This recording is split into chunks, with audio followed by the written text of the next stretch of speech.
Let's begin the bidding on Ludwig Mies van der Rohe's The Farnsworth House.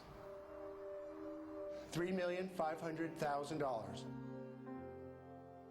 A one-of-a-kind glass house with a history of love affairs, lawsuits, and natural disasters.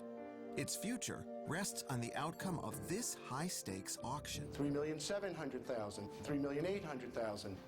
This was a significant piece of architecture. It had to be saved. $6 million. It's a complete and total architectural philosophy distilled into one beautiful little box. What makes this piece of architecture such a hot commodity?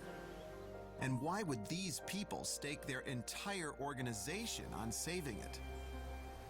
Wow. Let's go there and see for ourselves.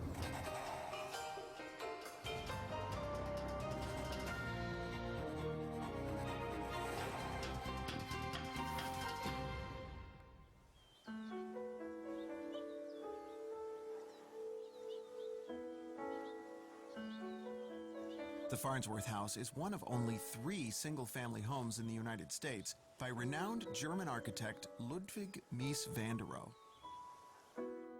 Mies, as he's usually referred to, was already nearing legendary status when he fled Nazi Germany for the U.S. in 1938. A one-time director of the celebrated Bauhaus Architecture School, Mies is widely acknowledged as the founder of the glass and steel modernist style. Some 60 miles southwest of Chicago, the Farnsworth House is nestled along the banks of the Fox River in Plano, Illinois. The Farnsworth House is considered to be one of the most celebrated examples of modernist domestic architecture.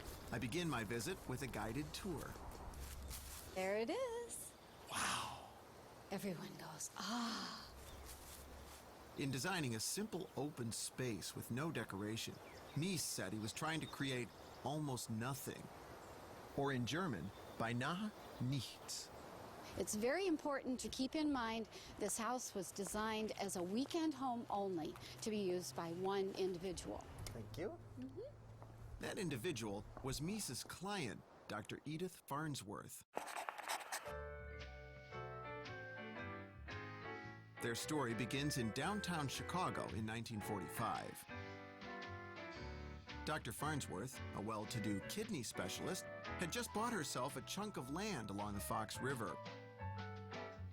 42 and single, she was looking for an architect to help her build a small weekend getaway there. But some say her interest in Mies van der Rohe went beyond architecture.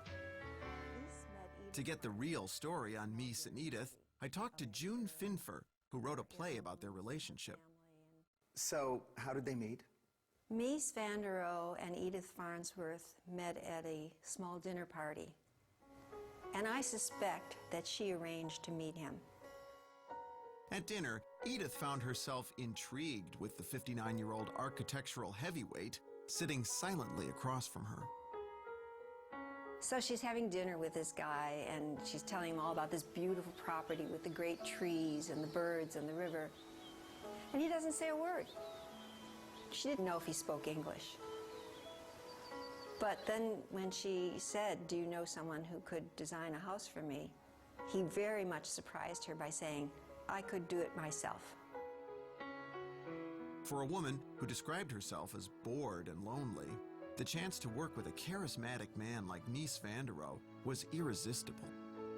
She just was overwhelmed with the possibilities, with his personality, and with the potential to create, as she said, something that would advance the art of architecture.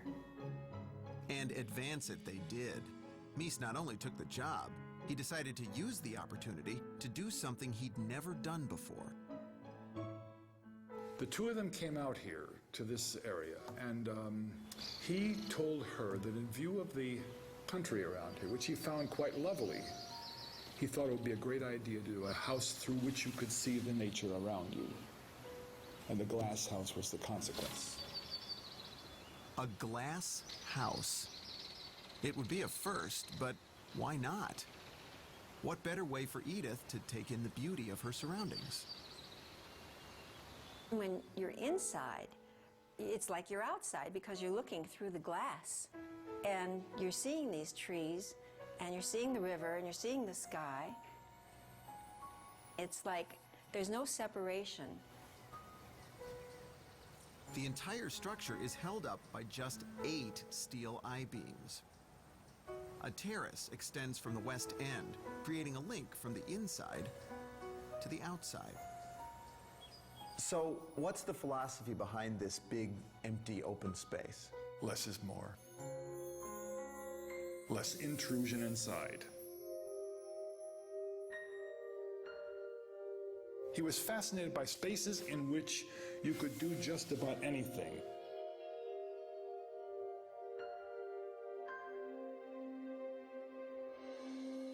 Its architecture reduced to its barest minimum.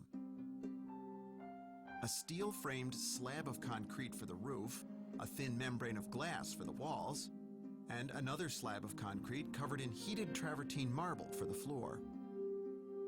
In the center, a core made of rare Primavera wood houses 2 bathrooms, a kitchen, and a utility room. A single tube containing all of the utilities descends from the home's center into the ground. And that's it. Mies even anticipated the Fox River's annual spring swell. He elevated the house more than 5 feet above the ground. As the blueprint evolved, so did the partnership between the married architect who'd left his family years earlier and his single client. Soon, it became more than just a business arrangement. There's no real tactful way to ask this question. Do you think they had a love affair? Oh, I think so. What is more exciting than to have someone who is becoming world-renowned for his work, and he's interested in you? And you are making it possible for him to create something that has never been created before. Edith tucked handwritten notes into envelopes along with her checks to Mies. One such missive reads, "Dear Mies, it is impossible to pay in money for what is made by heart and soul. Such work one can only recognize and cherish with love and respect." He was, after all, a man of substance. He was a very attractive man. She was transfixed by him. While the relationship flourished, word traveled of the incredible feat Mies van der Rohe was undertaking along the Fox River. This house became so famous, even while it was under construction. People kept coming around, students and architects and visitors. To many of these visitors, the Farnsworth House seemed like the perfect distillation of modernist architecture. You have a beautiful context and a house in which Mies used all of his ability with the materials that he was so good at, namely steel and glass.